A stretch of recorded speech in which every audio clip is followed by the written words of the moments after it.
Hi everyone, this is Blake Anderson, and I'm a registered social worker and therapist here in Toronto, Ontario. In this video, we're going to be covering a few different topics with regards to neurobiological trap in terms of understanding emotional fusion and cognitive dissonance.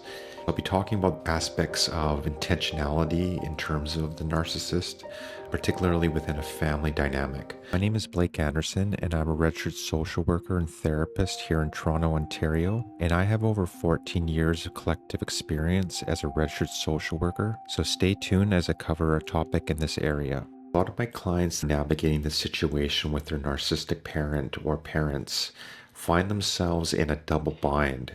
Essentially, this is a no-win situation where you've decided to limit or set a boundary, but then you still want to engage with the family. You can understand it from a biological level, and that's to understand attachment versus survival.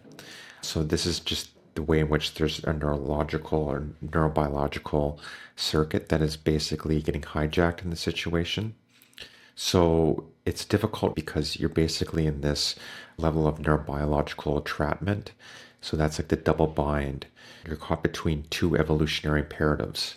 So there's the oxytocin driven need to attach to the parent for survival, and then the amygdala driven need to flee from a predator. This creates a short circuit in the brain where the logic center, so this is your prefrontal cortex, it basically shuts down, leaving the victim or the target in a state of perilousness or a freeze response because they cannot physically leave. They cannot physically leave but cannot safely stay. This is why logic often fails to break the cycle. The brain is locked in a survival knot. So this just understand that you have your nearest and dearest like a mom or a father where you have this need within your biology to have this attachment.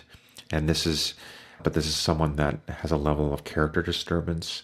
So they are a threat to you, or there's a lack of safety with just the way that they are. It's hard to explain and always define exactly how that looks for the victim, but certainly there's a level of gaslighting, manipulation.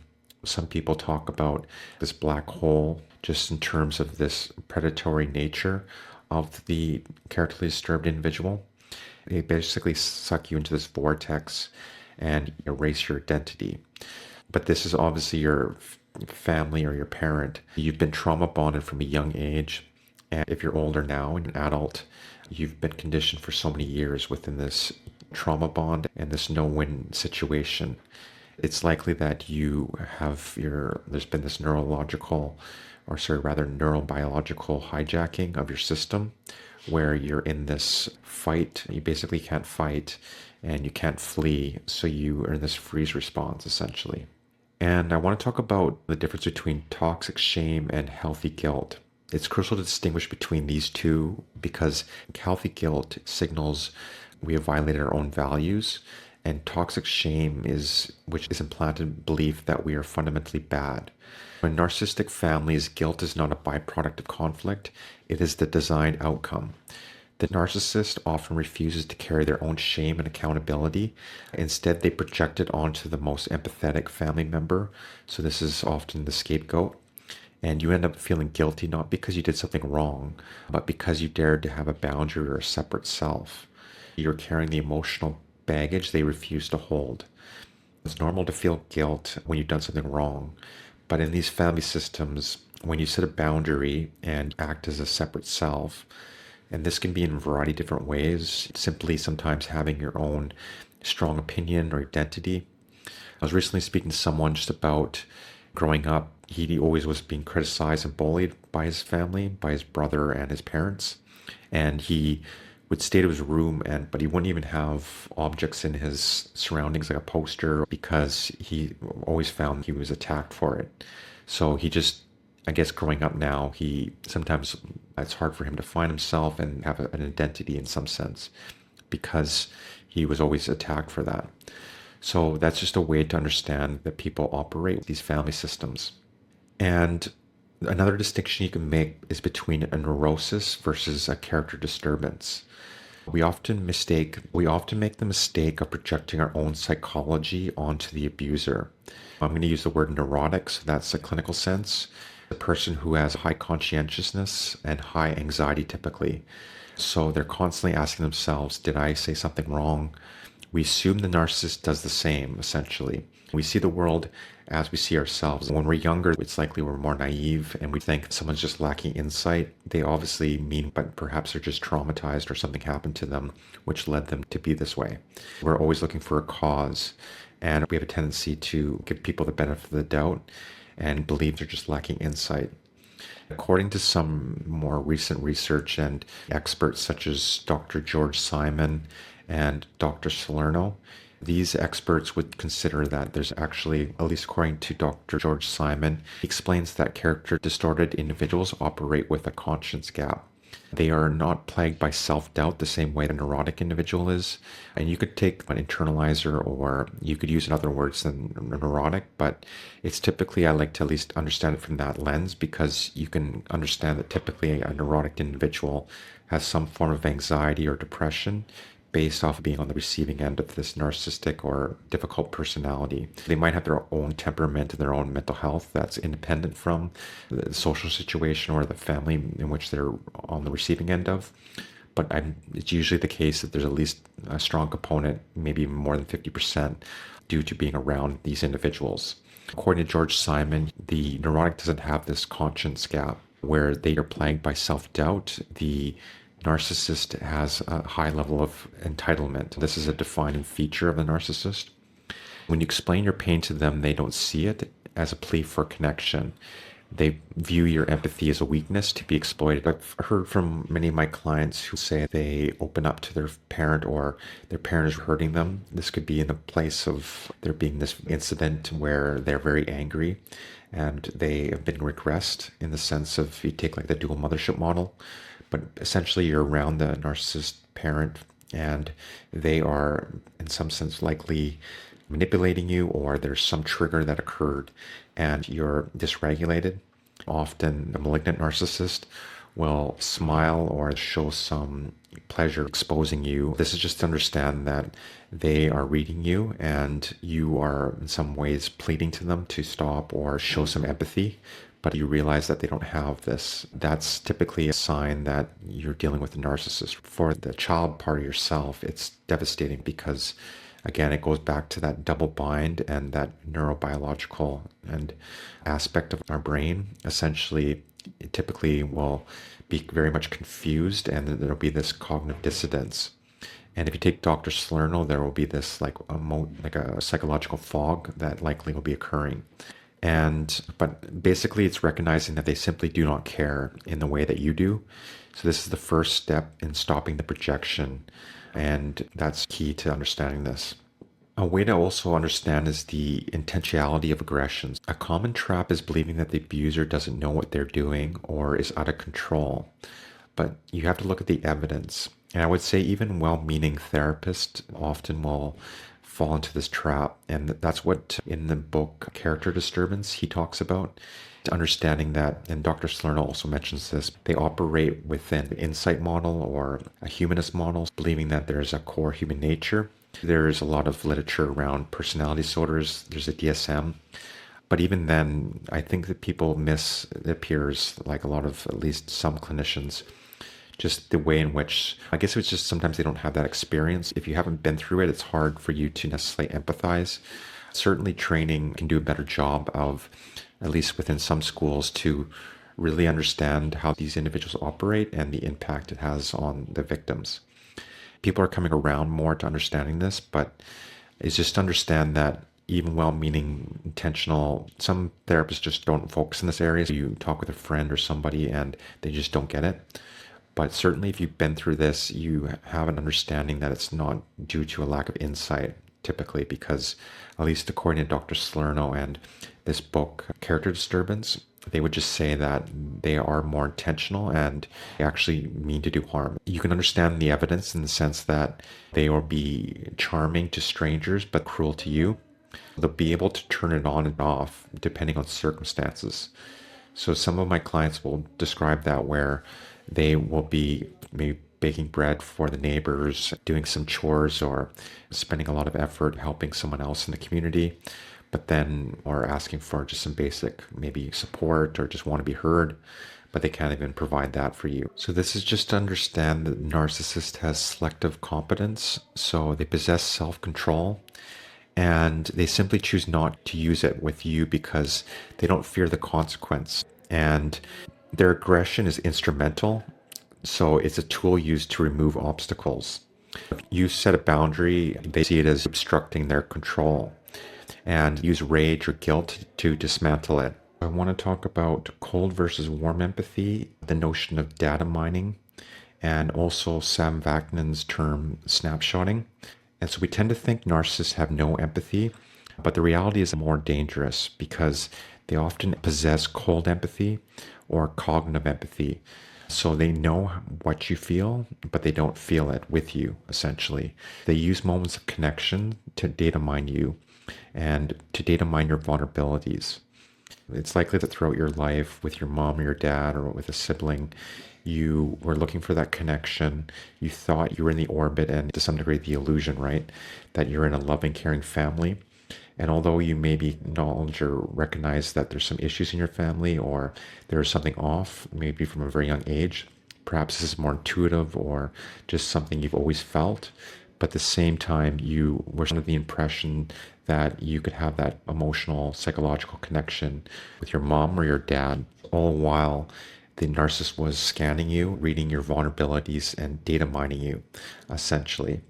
And then also flying monkeys or people that you believe you could trust and had your best interests at heart were essentially data mining you as well to extract that information to essentially pass it on to the narcissist. So this is just to understand that likely you were under the impression that you're in a loving, caring family. You were, I guess, likely more naive, just a child under the impression of what a normal, happy family should be. So you didn't really know any better. But now that you look back, you understand, I think, to some degree, how there was this data mining that was occurring. So they would scan you for your vulnerabilities and then use that for future information against you. And you might have shared deep insecurities. Essentially, they file it away to use as ammunition later. Sam Vaknin notes they don't bond with the real you. They take a snapshot of you that serves their needs. When you deviate from the snapshot, say by showing independence or anger, they attack the real you for ruining that image. So this is just to understand, I've spoken in other videos about the snapshot, but essentially you've grown up in this family environment where you've been scanned, you've been data mined, there's a snapshot, like they've created an interject of you. They've introduced this like death to you in the sense that they don't really see you as who you are. And so you're always living in this family where your entirety of your being isn't seen. It's perhaps the case that they've seen certain elements of you in terms of how it shows up in the superego of the family. So what you can present to the world in terms of narcissistic supply. This is like services, status, safety. Are you a safe person that can provide that safe supply for them? Essentially, that was what you were useful for, not about the richness of your interior world. You've never really been seen for who you are and the depth of your being and different aspects of who you are. So that's why they're typically a lot of my clients, there's this incredible loneliness and this just like not feeling heard, not being seen, that can show up later in life and just in terms of your own insecurities or just the way that you struggle in relationships. So this is just understand that understanding of cold versus warm empathy. You have warm empathy is probably most likely, and yet they have cold empathy or cognitive empathy. They use that information against you to triangulate you or smear your name later on. The most vulnerable elements they sometimes will use against you, which is obviously very unfortunate. I work with clients who they have an ex and they have go through a very, nasty divorce. And it's usually like something like they maybe really care about kids and their kids. And so the narcissist sometimes will use that against against the victim or the codependent. And I just want to talk further about traumatic cognitive dissonance. So that's to take Dr. Peter Salerno. He also talks about brain fog. And the question is, why do we stay? And Dr. Salerno describes this as typically the case is because of traumatic cognitive dissonance. Your brain is trying to hold two impossible truths. So one is that she loves me. Let's say it's your mom.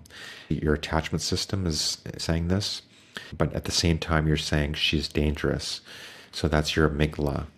This confusion creates a biological short circuit in the prefrontal cortex, leading to brain fog, confusion, and usually a level of perilousness, a freeze response. The abuse maintains this confusion through intermittent reinforcement, giving you crumbs of kindness to spike your dopamine, followed by abuse that spikes your cortisol. You aren't just confused, you're chemically addicted to the cycle. To talk about the freeze response, many victims live in a functional freeze response. You can go to work, pay bills, but internally you're disassociated, feeling like you're watching from behind the glass.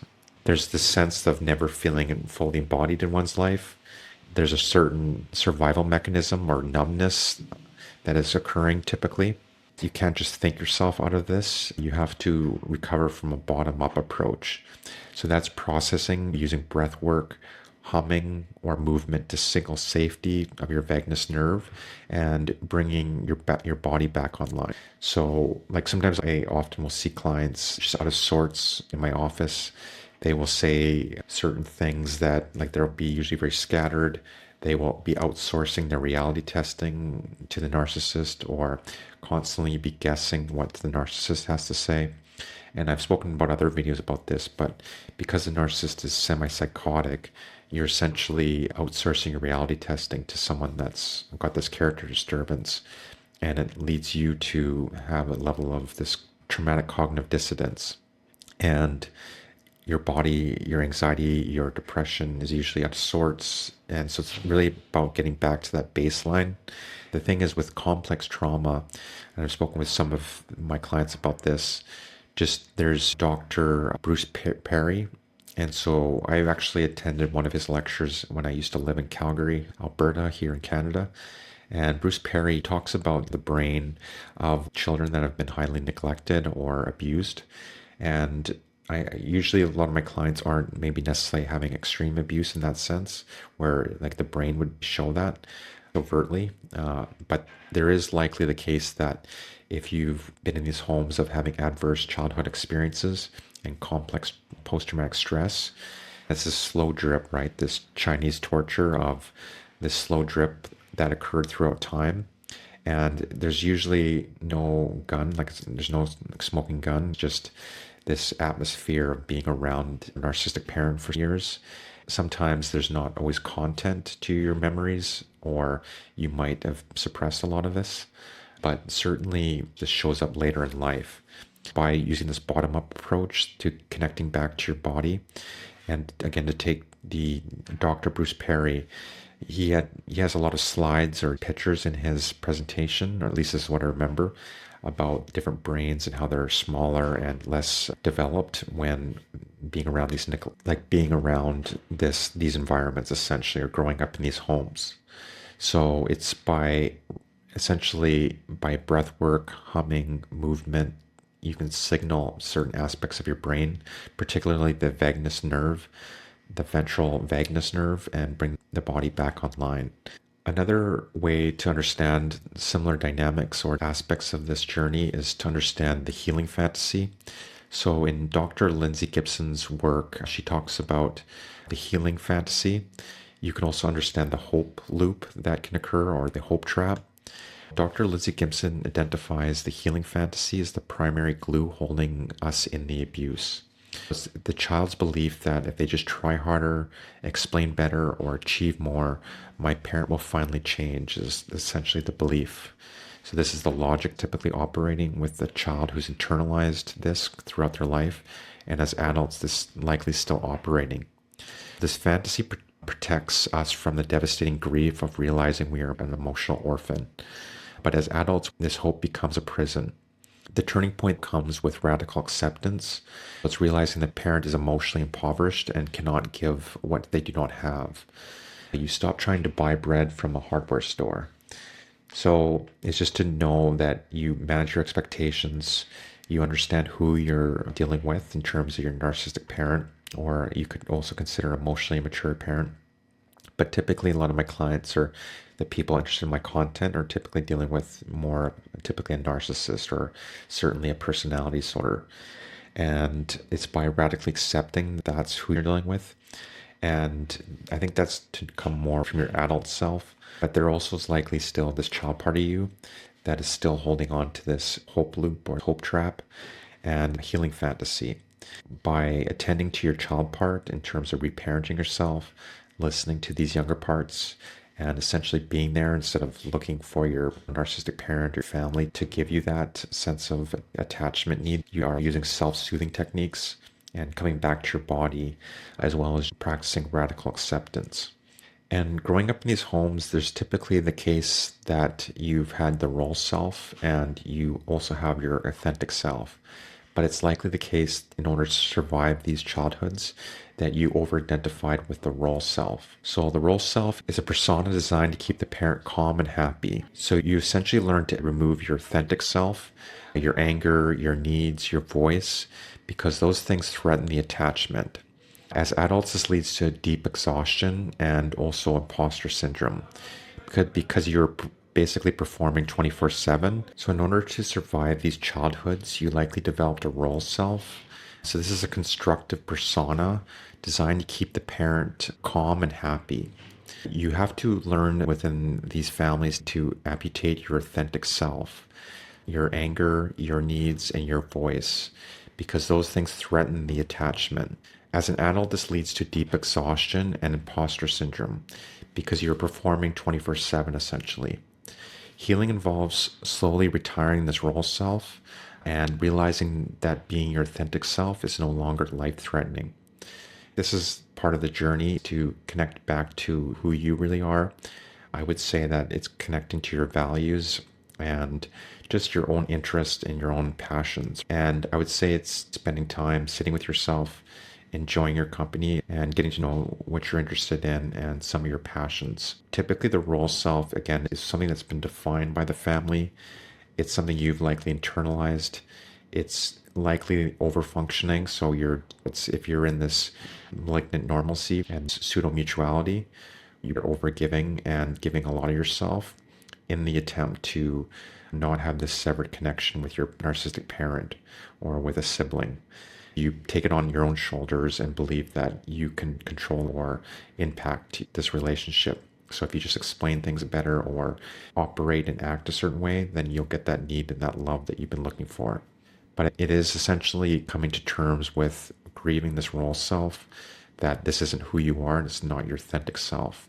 I would say that happens over time. And the role self is typically when there's an emergency or the family's looking for your immediate attention. And if you act from your authentic self, they'll typically see that as a threat and see you as maybe acting selfishly or just not honoring the family, essentially. But I think it usually will take you being okay with that belief or with that projection or those distortions because you know yourself and you know who you are. Easier said than done sometimes when it's your family. On the journey, it's very much grieving that role self and connecting to your authentic self. Some of the clients I work with have their ways in which they have developed hyper independence and they tend to overfunction. Hyper independence likely is the case that from a young age, because the hierarchy has essentially been upside down, so the parents are leaning on the kids to provide for their emotional needs. And the scapegoat or the one on the receiving end, like the child, has to overfunction and is there for the parent versus the parent always being there for them. If you've been through that, it's very inappropriate. People talk about emotional incest, and that's one way of understanding this. Essentially, the parents inappropriately lean on the children, and the orders of love is upside down. So that's to take family constellations. But often we frame hyper-independence as strength. I don't need anyone, essentially, is the saying. As a person who doesn't ask for support or help, this is actually a trauma response. I see this in my clients, and there is a level of resilience there, but it's typically they are hyper-independent, like they always put it on their own shoulders, and sometimes need to ask for help and lean on people more. It's this over-functioning or perfectionist aspect. So you can also understand this is like a manager part to take IFS therapy. But from a very young age, if you have this script and if you, let's say that you're the oldest in the family, then you had to maybe overfunction because let's say you had a narcissistic parent, they made you in some sense parentified. Perhaps that child had to operate at a much early age in terms of adult responsibilities. And so I find with some of my clients, it's them not living those childhood experiences and having a lot of responsibility placed on them. These burdens were something they had to struggle with, understanding child development and how it's too much for the child's brain creates a certain trauma response, typically shown as this overfunctioning fixer archetype and hyper independence. Essentially, overfunctioning is taking responsibility for the family's emotions and typically the logistics as well as with the family. So they're very much like the glue of the family and the problem solver. You act as a thermostat, constantly adjusting yourself to prevent the parents from overheating. This leaves you depleted in the relationship because it's entirely transactional. You give 100% and typically receive 0%. And the notion of the repetition compulsion, it's perhaps the case that you attract this in some of your friends or people that you've had in your life, like a romantic relationship, and you've been the one over functioning or being the one that's constantly giving. But because that's what you've known throughout your life is what equals love, it's essentially submitting yourself and being overly giving. Typically, that gets weaponized against you or exploited. Then you're left with the sense that you've been used and the person's taken advantage of you. And some of this may actually be narcissistic people that you attract. It's also the way you present and signal to people around you. A good person won't take advantage of you, but it's just to understand that it's not mean that everyone is necessarily a narcissist.